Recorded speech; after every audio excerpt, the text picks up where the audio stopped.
Marvelites. You're watching Marvel's Pull List, and I'm Ryan, aka Agent M. And I'm Tucker Markus. And every week we read every single Marvel comic that comes out. We pick a couple of them, we pick a topic, we tell you why you gotta check them out. Tucker, what are we talking about this week? The kids are all right, ... question mark? We don't know.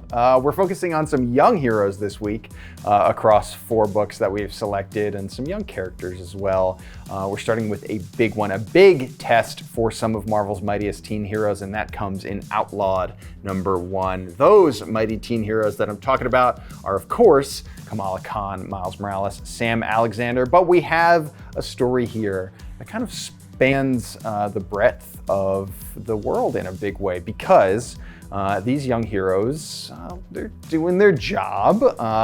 They deal with the situation. There's a lot of fallout from what goes down in this issue, and it raises a bunch of questions, a bunch of really difficult questions about the nature of superheroes, about how much responsibility should be put on the shoulders of teen heroes, about what they should be allowed to do at all.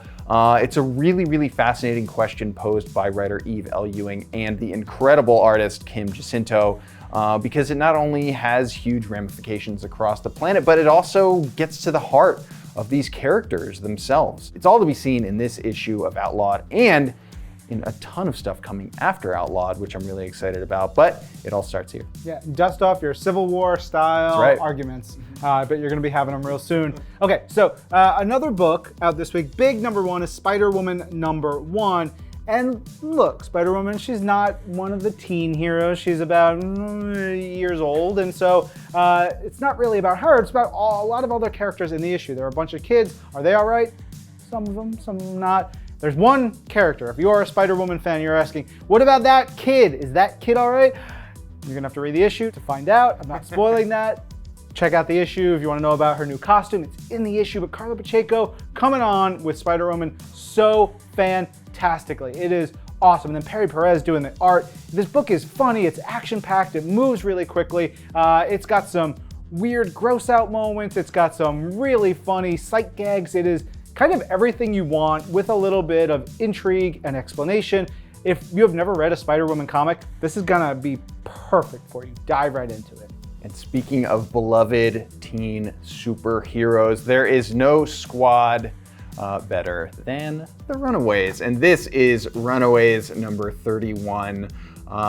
This issue is the culmination of the Doc Justice and the J-Team story arc, which has been so much fun at the start, with the team becoming costumed superheroes for the very first time, but then very quickly figuring out that things weren't quite as they seemed. It has just been an absolute joy to see. This issue, though, Rainbow Rowell's writing and Andres Genolet's art is just perfect. There's actually very few words in this issue. It's largely told through just incredible panel layouts, beautiful art, beautiful colors.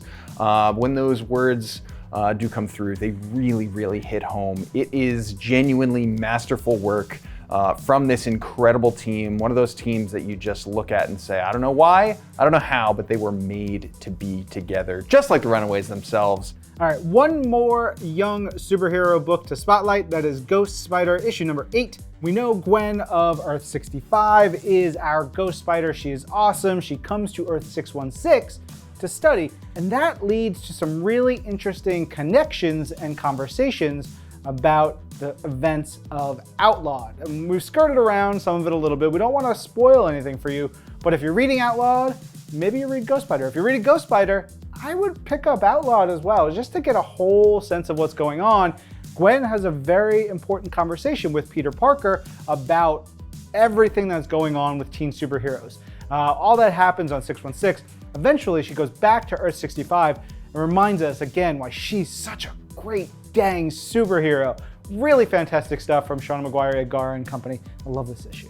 And in addition to this week's amazing new batch of books, we have an exclusive look at a one-of-a-kind collector's item for fans of classic Marvel mags. That's right, there it is. Ooh, look at this guy. Wow. Look, Marvel has teamed up once again with the Folio Society to create a unique and amazing collection of restored comics from Marvel's Silver Age. This collection, curated by famed Marvel editor Roy Thomas, features 15 milestone stories from 15 seminal comic books, such as Amazing Fantasy number 15, Tales of Suspense number 39, Fantastic Four number 5, and many, many more. Yeah, so the artwork for the box is drawn by Paulo Rivera, illustrator of The Amazing Spider-Man and Mythos and tons more, and it's hand-inked by his father, award-winning Joe Rivera. This set also comes with a facsimile edition of Fantastic Four number 1 and an exclusive digitally signed print by Paulo. Yeah, look, you're gonna wanna check this out. It's really, really cool if you love Marvel history,